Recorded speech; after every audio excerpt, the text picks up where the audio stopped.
Hermana, ¿qué haremos con nuestra madre? ¿Quién se encargará de atenderla? No tengo idea. Yo seré incapaz de vigilarla debido a mi empleo, y además en mi hogar sobra muy poco sitio. Ya que nosotros no logramos hacerlo, mejor internémosla en una residencia para mayores. Allí se encontrará cómoda.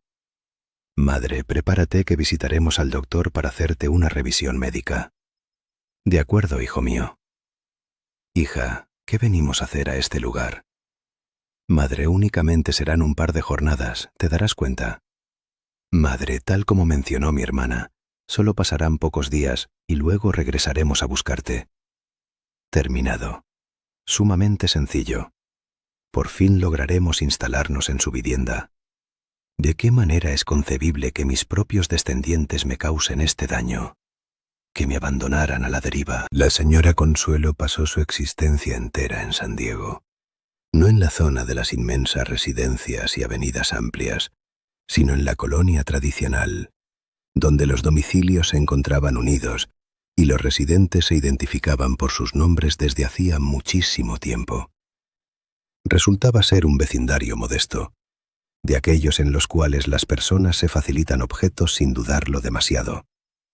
A ese sitio arribó recién casada junto a don Mario, hace más de 4 décadas.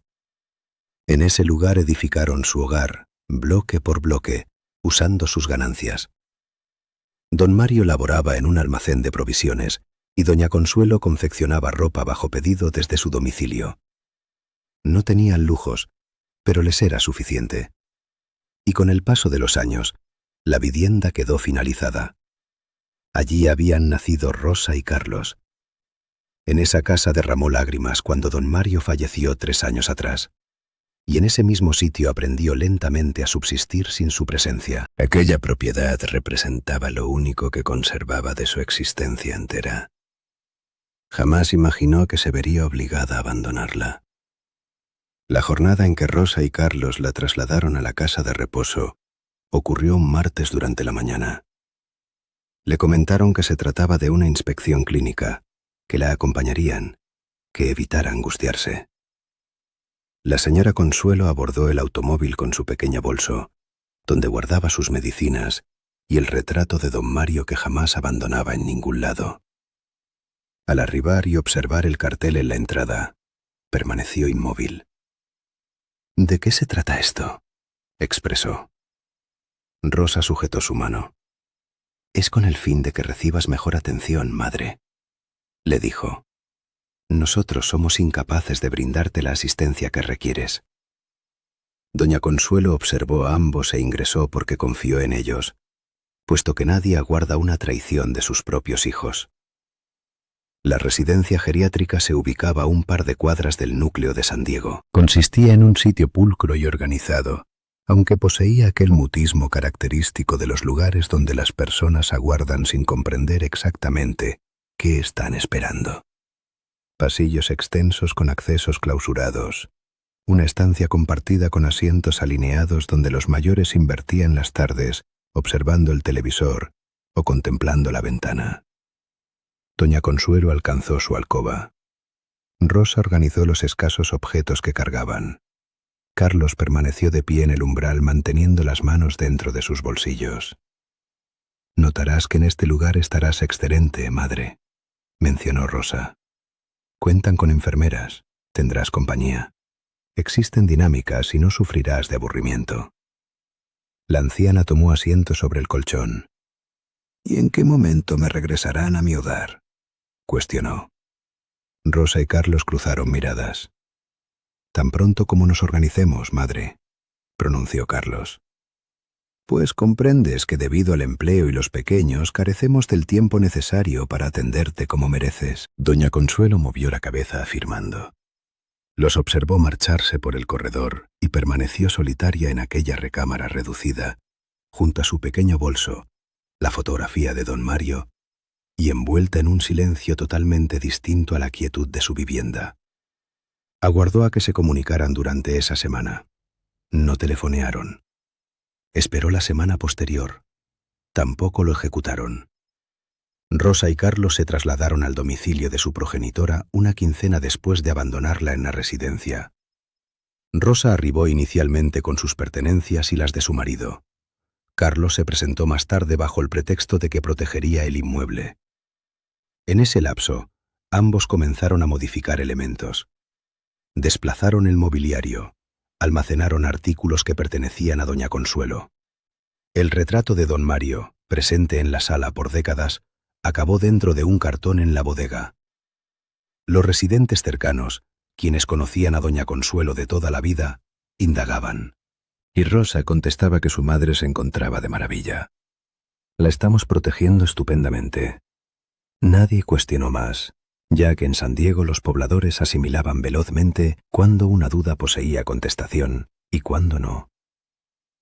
Clara contaba con 17 años al presentarse en la casa de reposo por ocasión inicial. Residía a escasas cuadras de allí junto a sus progenitores y sus 6 hermanos, habitando una vivienda demasiado reducida para tal cantidad de personas. Sus padres laboraban en cualquier oficio disponible. Su madre aseaba hogares. Su padre transportaba mercancía en el mercado cuando surgía oportunidad. Al culminar el mes siempre escaseaban recursos, y Clara lo comprendía desde pequeña, pues maduró observando a su madre estirar lo que resultaba insuficiente. Había notado el anuncio en la parroquia de la colonia. Se requieren colaboradores para escoltar a los adultos mayores del asilo. Clara acudió un lunes matutino. La responsable, una mujer de edad madura nombrada doña Esperanza, le dio la bienvenida con el rostro de alguien acostumbrado a mirar voluntarios que perseveran poco. No ofrecemos salario, advirtió doña Esperanza. Lo comprendo, replicó Clara. Es una labor auténtica, recalcó doña Esperanza.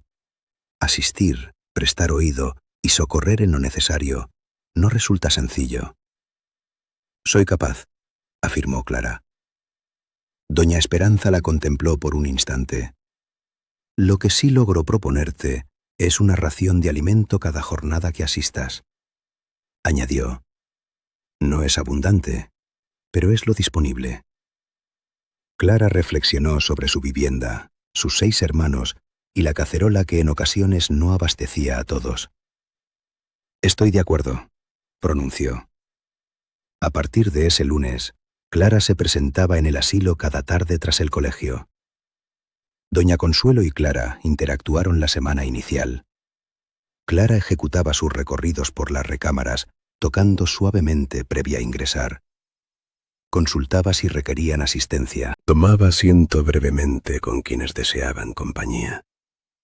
Al alcanzar la alcoba de doña Consuelo, la halló instalada próxima al ventanal, observando el patio con la expresión de quien aguarda un suceso que nunca se concreta. Buenas tardes, saludó Clara desde la entrada. Doña Consuelo la observó. Buenas tardes, devolvió el saludo.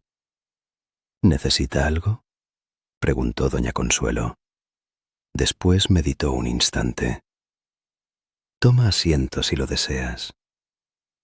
Clara ingresó y se acomodó en la silla contigua al lecho. Ambas permanecieron en silencio un breve lapso. ¿Cuál es tu nombre?, interrogó la anciana. Clara contestó. Yo me llamo Consuelo, dijo la mayor. ¿Laboras en este recinto? Sí, soy voluntaria, indicó Clara. Acudo por las tardes. Doña Consuelo afirmó mirando nuevamente el jardín. ¿Posee usted parientes?, indagó Clara. 2 herederos, contestó doña Consuelo. Rosa y Carlos. ¿Suelen acudir a visitarla? Doña Consuelo demoró un instante en responder. En ocasiones, susurró bajando el rostro, y dentro de ese único vocablo se ocultaba todo lo que prefería callar. Clara evitó indagar más, pero se mantuvo acompañándola más tiempo del previsto. A la jornada siguiente retornó al cuarto de doña Consuelo antes de efectuar cualquier otra ronda. Progresivamente, Clara y doña Consuelo forjaron un vínculo que ninguna perseguía, pero que ambas precisaban. Clara acudía cada atardecer a sentarse con ella. La anciana le narraba relatos de su juventud, de la forma en que cruzó caminos con don Mario durante una celebración vecinal, de cómo edificaron su hogar unidos, de la manera en que Rosa caminó por primera vez en la sala y cómo Carlos fracturó el cristal de la cocina divirtiéndose con un balón, y don Mario soltó carcajadas en vez de reprenderlo. Clara prestaba oído con la concentración de alguien sin prisas, y doña Consuelo se expresaba con el agradecimiento de quien lleva tiempo sin que le presten atención. Ocasionalmente, Clara le obsequiaba algún detalle, una fruta del mercado adquirida con sus ahorros, una golosina, elementos diminutos que doña Consuelo acogía con una emoción que Clara no esperaba inicialmente. «No debiste incomodarte», expresaba la anciana. «No representa ninguna molestia», respondía la joven. Rosa y Carlos se presentaban esporádicamente. Arribaban con semblantes de visita, empleando vocablos cordiales y jurando que prontamente lograrían albergarla en su vivienda. Doña Consuelo les prestaba atención, asentía y al marcharse, fijaba la vista en el umbral un instante antes de retornar a la ventana. Clara contemplaba todo en silencio, acumulando cada detalle. Previo a continuar, desearíamos conocer desde qué lugar nos sintonizan durante esta jornada. Coloquen su país o localidad en los comentarios. Y si ubican a un individuo que entregó su existencia por sus parientes sin cobrar recompensa alguna, redacten en este espacio: «El Creador todo lo observa». No se retiren, puesto que lo mejor está por venir. Transcurrieron los meses. Doña Consuelo modificó su actitud, no abruptamente, sino del modo en que se transforman las personas al asimilar un hecho que rechazaban entender, pero que resulta imposible ignorar. Comprendió que Rosa y Carlos jamás la regresarían a casa. Lo asimiló el día en que Rosa acudió a visitarla portando una postura distinta.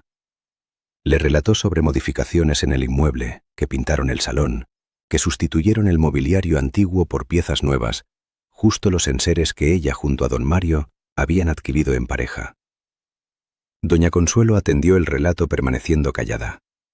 Al retirarse su hija, la anciana quedó reposando en su colchón, con las manos sobre sus rodillas y la mirada posada en el retrato de don Mario ubicado en la mesa de noche.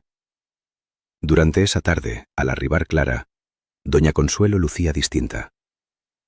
«¿Se encuentra bien?», cuestionó la joven. «Sí», indicó doña Consuelo. «Siéntate. Anhelo conversar sobre un asunto contigo». Clara se acomodó. La anciana la observó un instante portando el semblante pacífico de alguien que resolvió un dilema y se siente en armonía con ello. «Deseo ejecutar una acción», manifestó, «y requiero tu ayuda». «¿Qué precisa?» «Necesito dialogar con un abogado», indicó doña Consuelo. «Uno de absoluta confianza. ¿Identificas a alguno?» Clara reflexionó un segundo. «El licenciado Torres del barrio», dijo. «Mi progenitora lo conoce. Es muy formal». «¿Lograrías traerlo?» «Sí, señora», aceptó Clara. «¿En qué momento?» «Prontamente», exigió doña Consuelo. «Antes de que sea demasiado tarde». El experto en leyes se presentó en la institución 3 días después.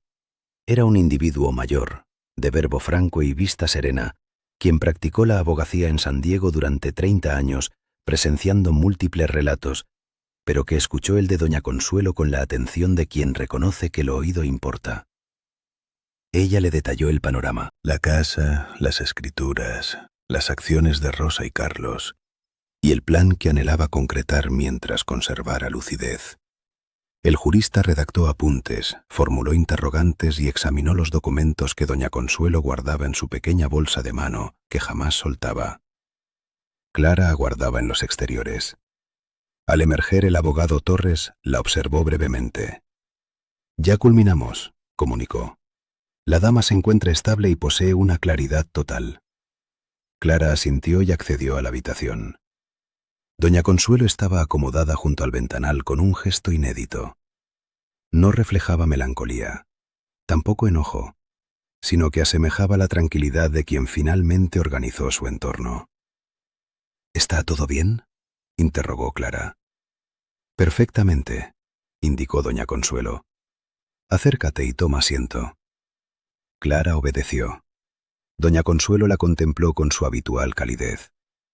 Deseo que comprendas algo, expresó. Desde que pisaste este lugar me obsequiaste algo que mis hijos me negaron por largo tiempo. No realicé ninguna hazaña, replicó Clara. Tiempo, sentenció la anciana. Me entregaste tus horas sin exigir nada, sin aguardar recompensa, puramente porque sí. Detuvo su hablar. Eso posee un valor mayor al que imaginas. Clara desconocía qué contestar. ¿Cuáles son tus aspiraciones?, cuestionó súbitamente doña Consuelo. Clara la miró asombrada. Anhelo estudiar enfermería, confesó. Siempre lo deseé, no obstante. El dinero es insuficiente. Doña Consuelo afirmó con lentitud, esbozó una sonrisa y guardó silencio. Doña Consuelo pereció un jueves de madrugada, de manera apacible en su lecho del asilo, acompañada del retrato de don Mario en la mesilla y el murmullo suave de la noche exterior. La cuidadora que la descubrió mencionó que reflejaba un semblante lleno de paz. Clara recibió la noticia al presentarse esa tarde y hallar la habitación desierta. Permaneció de pie en la puerta unos segundos, ingresó posteriormente y se acomodó en el asiento habitual cercano al ventanal. Contempló el jardín que la anciana había observado innumerables atardeceres y lloró, no con un sollozo ruidoso, sino con aquel que emerge al perder a un ser que se transformó en familia sin que nadie lo planeara. Rosa y Carlos arribaron a la institución 2 días después para recolectar los artículos de su madre.